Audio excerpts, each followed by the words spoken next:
What's going on YouTube? Welcome back to the channel. In today's video, we're actually doing something pretty fun today. We're gonna do a feature film on one of my closest friends in the BMW community, F80 Corys. Beautiful white F80 over there, all the way down from Boston. Most of you guys probably know Corey from Bmw Invasion. It's always fun to do a feature on one of your friends' cars, especially one from out of state. But his car is down here for the time being, so might as well do a feature film on it. So thank you guys for clicking on this video. As always, if you guys enjoy, drop a like, comment down below, subscribe, hit the bell. Follow me on Instagram, follow Corey on Instagram as well. And yeah, let's get into this video. Hope you guys enjoy. Speak of the devil. There he is. there he is. Everybody, F80 Corey, you guys know him guys? from Instagram, part of the Bmw Invasion family right here. We're gonna put him on the spot right now and talk to him about his beautiful, what, 2017? 2017 F80 Same right shit here. as yours. Yeah, Corey, good to have you on the channel. We're gonna go straight into it. Interview mode all the way down again from Massachusetts. It's super cool to have friends from out of town, especially for Invasion, come down and you can actually kick it with them, see their cars, not just through Instagram, and actually see their crazy builds in person and his beautiful face as well. No, So sure. Corey, tell us about your car. Yeah, it's a 2017 comp, Alpine White on Secure Orange. The whole inspiration behind this build was to make it look like it was 100% from factory, but I've actually replaced almost everything on the car. It's mostly bolt-ons, mostly aesthetics. I haven't done any performance stuff, don't really have any plans to. I guess maybe when I officially run out of things to do, maybe I'll entertain that. But yeah, I've wanted this car to be as true OEM plus as possible. True. And this is what you guys will see, might be actually part of the title as well. This is like the definition of an OEM plus build. You guys will see shortly as we walk through the mods, but I wanted to ask Corey a couple questions. What is your car doing down here in Florida, and how long do you think it'll stay down here? There's a good chance the car is going to be down here for good. I've been going back and forth between Florida and Massachusetts for the last couple months because of Invasion, but I think it's going to be a more permanent thing for me. So Hell yeah. I'm excited for sure. Hell yeah. How did you think the show went this year at Invasion that happened 2 weeks ago? In general, it went really well. I mean, obviously the weather wasn't really ideal, but even though it was downpouring the whole time, we had nearly 6,000 people and like Hell yeah. 1,800 cars. So we were very pleased with the outcome for sure. Oh yeah. I told everybody, I told Ken and Miguel, the event was amazing despite the rain. Everybody made the best out of it. For people that don't know, how did you get involved with Ken and Miguel and the Invasion team? So back in the day, I think this is like August 2020, right before they had the Melbourne event, I wanted to do an Every Build Is a Story on my car because I noticed a lot of the cars that they did feature films on were extremely heavily modified. I'm not saying my car isn't, but the whole point of this car is to be more subtle, more OEM plus. So I was just trying to bring a different flavor to their channel. And then I saw what these guys were doing, especially after the Melbourne event. And what I like to do is help businesses scale. So I try to, help these guys take it to the next level. And then, fast forward 4 years later, I'm now one of the owners of the company. Hell yeah. My boy, doing things. And then last question before we get into the mods. What got you into cars, and then what got you into BMWs? So right when I was born, I was one of those guys where I was playing with Matchbox cars and had remote control cars like my entire life. My first European car I bought was a 2007 328xi. E92, not a manual, but that's when really the addiction started to begin. Like my first car was a 2002 Chevy Trailblazer, okay? Yeah. And then once I got into the BMW scene, I've only had foreign cars since. Nice. And then again, what year did you get this? I bought this June 4th, 2020. 2020. All right, let's. Just after you bought yours. Right after, yeah. COVID year. We're COVID year boys. Yeah, exactly. And that's why I right met. before the values went skyrocketing. Exactly, yeah. So. And I met Corey through Instagram. We have a friend group even before the Invasion things happened. We had a friend group outside of that. Shout out to the Mom's Basement crew. But let's go ahead and walk around Corey's car. Let's begin with the exterior mods first. Where do you want to start? What'd you do first? Or what's your favorite? I mean, the wheels obviously is one of my favorite things. Talk about them. They're the Richland Forged GT4 wheels. Nice. So essentially they're the M3CS replicas. Like the 763Ms? Exactly, the 763M reps. The whole point of these is they're still forged just like the OEM wheels, but the fitment's a little bit more aggressive. So there's no spacers or anything on this car. Nice. The fitment looks amazing and they look sick. As you guys know, I love the white spokes design. I love the 763Ms from the factory. And then what sizes are these and what's the color? So these are silver, but they're also in a brushed finish. Nice. And they're 20 by 9.5 in the front and 20 by 11 in the rear. Nice. Fitment is amazing. You said no spacers? No spacers, yeah. No spacers. Look at that. What suspension setup are you on? So I'm on KW V3s. Nice. I'm sure some of you guys watched the Daily Drivens vlog, but I tried doing air cups on this suspension. Unfortunately, it didn't work out, so I'm stuck with coilovers by themselves. Not that it's a bad thing. You know, luckily the car lives in Florida now, so I don't have as many hills that I have to deal with, but who knows, maybe down the road I might switch to Motons and do the same thing that Ken did. Yeah. You know?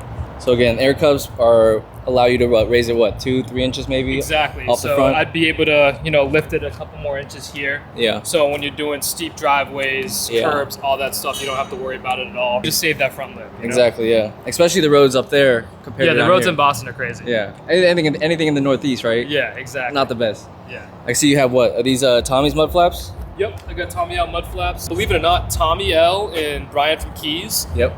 those guys are the reasons why I bought the F80. I had so much confidence getting into this platform because of all the content they had on YouTube. So Nice. shout out Brian and Tommy for that, for sure. So after watching their videos, you were like, I really want an F80. Yeah, I wanted a car that was a little bit more subtle because Yeah. like when COVID happened, you know, it was a financially humbling situation for a lot of people. Yeah. And I had a 911.1 C4S. Which not a lot of people know about. So I was 911 Corey before F80 Corey. But we laid off like 40% of our employees at our family business, so it didn't really make sense for me to drive a Porsche to work anymore. Yeah. So I'm like, what can I buy that's still sporty? Yeah. But you don't really know unless you know. So that's why I settled for the F80. Exactly. So- And from Tommy and Brian's videos, same thing with my car over there. Like just knowing how easily accessible the mods were Yeah, for sure. with their videos. Yeah, so these side skirts are also from Keys. Nice. They're the M Performance ones because there is no OEM side skirts for the F80. Yeah. There are some for the F82 that can be retrofitted.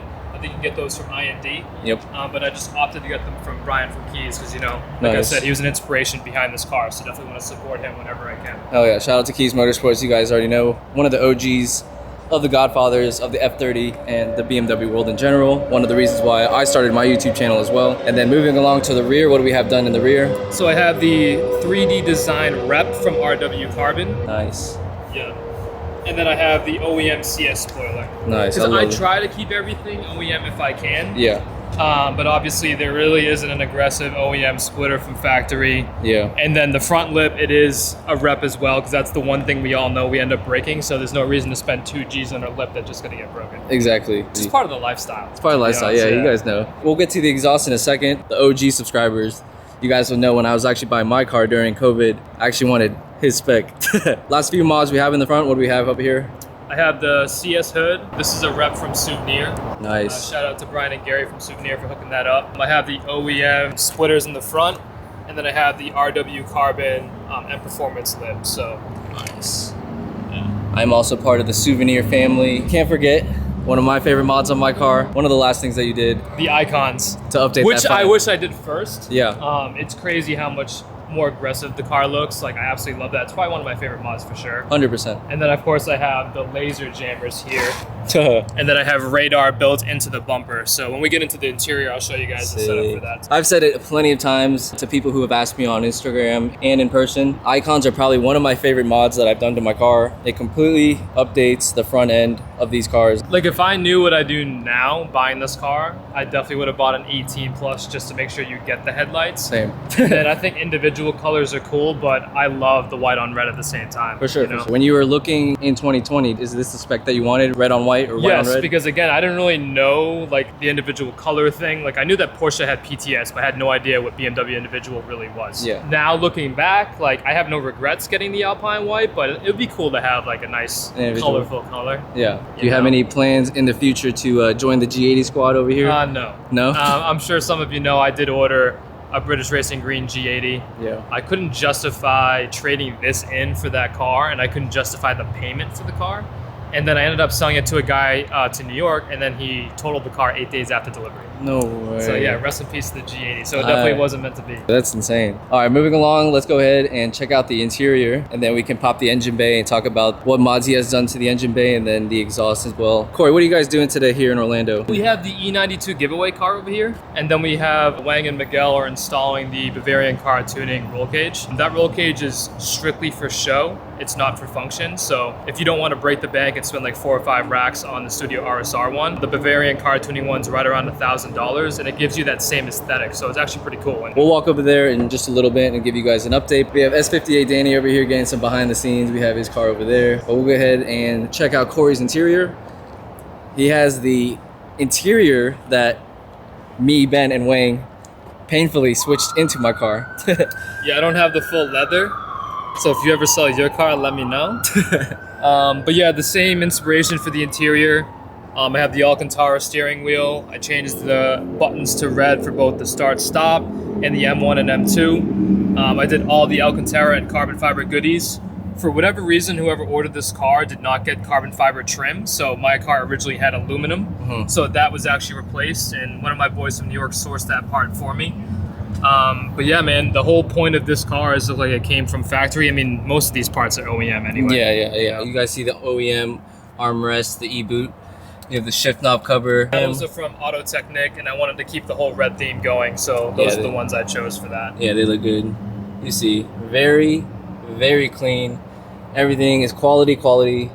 OEM look, OEM parts. You mentioned a little earlier you came from a 911 previously, and that was also white too. So is white your color? White's my color for sure. Yeah? For sure. Super I like clean, white right? girls, you know? But yeah, the red interior on Porsche is kind of weird. It's a little bit deeper. It's darker, right? Yeah. And it's just not for me. Yeah. All right, let's take a look into the engine bay. You guys see paint match, souvenir, GTS style hood. Great fitment, right? Yeah, perfect fitment. It was actually better fitment than my OEM hood. I don't know if there was just something wrong with my shit, but yeah. That's hilarious. You guys see a lot of carbon goodies right here, and everything is very aesthetically pleasing. Yeah, so same thing here. I've basically replaced everything under the engine bay, but I wanted to keep the OEM look. So I have the cowls from Mashimarho. Shout out to Sean. Sean always takes care of me. I have the Mishimoto charge pipes, and they're powder coated fashion gray to go along with my golden wrench caps. I have the Turner intakes as well, and I really like the covers. That's part of the reason why I decided to go that route. Covers are sick. I have the Mashimarho. I think this is considered a strut brace, I believe it is. Yeah. I'm not the most mechanically savvy person, but yeah, I wanted to keep the whole carbon theme going. It looks sick. And then I have all the bolts from Downstar as well. Kept it very subtle. You know, I didn't want to go red. I thought maybe aluminum, but I just went with like, I forget what he calls it, maybe like anthracite gray or something like that. But yeah, it looks like it really ties into everything. And of course, the thermostat from Muscleman. Oh yeah, the Muscleman thermostat. That's the last piece I need for my engine bay as well. But you guys see how clean everything is. The carbon is fucking sick. Like, shout out to Sean again. I work with Sean and Mashimarho. Great guys over there, great team. And you guys see his strut brace right here, or his carbon brace right here. And the covers back here are so cool. Not a lot of people have this, and it's just different. It makes the engine bay stand out, as well as, you know, just being super aesthetically pleasing with the matching golden wrench caps. I like that color actually, the fashion gray, the Nardo, whatever, exactly. With the matching and anthracite then of course bolts. I have the CSF intercooler. Shout out to Ravi. And again, the whole point of this is to make it look stock so it matches the OEM and performance cover perfectly. Oh, yeah. The charge pipes on top, but anything done to exhaust or power? Yeah, so I have the AWE switch path rear, and then I have the resonated equal length from Active Autowerke. Because originally I was going to do downpipes, but I'm so happy with the tone of the car that I don't want to jeopardize that by doing downpipes, so I'm just going to keep it as is. And so let's go ahead, have him start up the car real quick, maybe warm it up, and then hear the exhaust. Is there a reason why you went with the switch path? One, I got a really, really good deal. Shout out to Dan from Apex Driving Events. He had an F80 that was a lease, so he had a bunch of parts that he didn't need anymore. And I got the switch path for $1,000, so I couldn't refuse. That's a deal. But I like the combination of having the deep tone from AWE along with the smoothness of the equal length, so I feel like I have the best of both worlds. Oh yeah, oh yeah. You know? Look at Corey, man. This is all one take. He's a natural on camera. Make sure you drop a comment, tell him to start his own YouTube channel. No. If you want to edit all my videos for free, let me know. Man's busy. How do you like the Turner intakes and how do they sound? They have like the perfect balance of swoosh. I didn't want something that was too dramatic, so I actually absolutely love the way it sounds. Give you guys a couple sound clips real quick.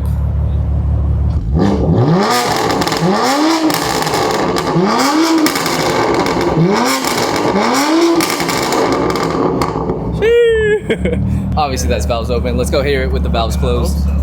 Valves closed? Yeah, valves closed.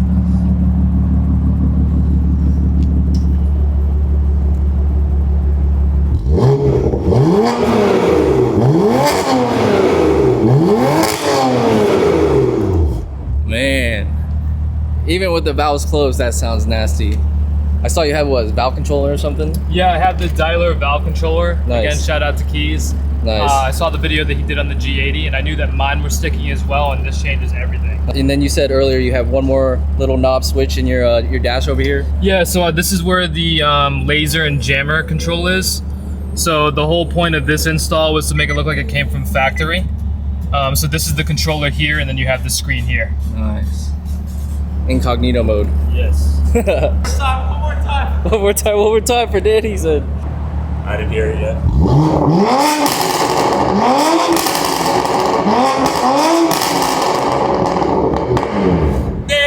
Damn! Any AWE exhaust has a very, I guess, unique tone to them, and then you pair that up with the resonated equal length, right? Yes. You pair that up with an equal length, let alone a resonated equal length. You guys heard it there. The sound is super, super smooth, and it's freaking loud, man. And you have the stock tune. I have the over-the-shelf GTS tune. But any other things planned for the F80 in the near future or this year? Maybe like a set of show wheels eventually. You know, maybe BBS or HRE, but when I'm driving on the streets, like I want my car to look stock. That's just my style. But whenever we attend like either our events or Impact, one of the bigger shows, I'm like, shit, my car literally does look completely stock compared to some of the other stuff, you know? Yeah, but it's so clean, man. Tell the people about LA Invasion, and then are you guys gonna go to Impact to see your keys or anything like that? So I'll definitely be at Impact myself. I'm not sure if Ken and Miguel are gonna be joining us this year. But of course, LA is the next show. It's September 7th at Irwindale Speedway. We're really, really excited about that. So I hope to see you guys there. Huge shout out to Corey. Hopefully we'll be seeing him more on the channel, because not only is his car gonna be down here, as you mentioned before, but hopefully I'll be down here. he might be down here permanently, you know, later end of this year, so we'll see. Let's go check on Wang and Miguel over here and see the progress over there. Got Wang on the channel. Make sure you guys follow Thousands. He just helped the boys with the E92 cage install. We got Miguel Beamer on the channel. Yes, sir. Just got done installing this sick paint match cage for their E92 giveaway. Where can they find the giveaway details for this beautiful E92? So at beamer-invasion.com, every $5 that you spend on our merchandise is one entry into the giveaway. You guys heard it here first. Every build has a story. There's one of the shirts that you guys can get. But I featured it already in my Invasion vlogs. You guys can see their sick E92 giveaway car right here. It's so clean with the BBSs, and now they have that cage installed. Shout out to Wang for helping Miguel install it. What are we thinking today? Big booty Latinas. We got S58 Danny over there. We're actually gonna be doing a video soon, right, my boy? Yeah, stay tuned for that. That's gonna be a banger. The new boys are back. But you guys will see us on the channel. You'll see them soon on the channel, probably, and one of the videos to come. Actually, probably the next one, maybe. I think the video before this one, it's gonna be Danny's vlog. So you guys have already seen. Watched it. You guys have already seen him on the channel. So yeah, we're about to get some rolling clips of Corey's car, and look who's back in an F80 M3. Feels good, boys. Not gonna lie. F80 Danny's back. Danny back from back. All right, we teleported into Corey's car. Got some dope rollers for you guys for the intro. Hopefully you guys like that. Again, huge shout out to Corey. I'm super happy for my boy to be in Florida, let alone me in his F80 right now. So anything to say to the vlog before we wrap this one up? Huge shout out to Corey. Make sure you guys give him a follow. I appreciate you doing a feature film on my car. This is actually my first feature film. That's crazy. I know that I reached out to Ken and Miguel to do my car, but obviously I think it would be weird if I did my own car at this point. You know? Yeah. I always thought the same thing too. If I was, Every Build has a store on their channel, I'd be like, yeah, we you guys may are or may close not homies. want you on there. You know? Yeah, but I'm close homies with them, so I like seeing other people's cars. But it's good to have my friends' cars in Florida. Like, you never think people from the Northeast or California, you're gonna be hanging out with them, let alone driving in their car. So hopefully if Corey comes down here more often, we're gonna be hanging out. You guys will see him in the videos. As always, thank you guys for watching. Make sure you guys follow Beamer Invasion, check out the giveaway car, and also follow F80 Corey on Instagram. And we'll catch you guys on the next one. Peace.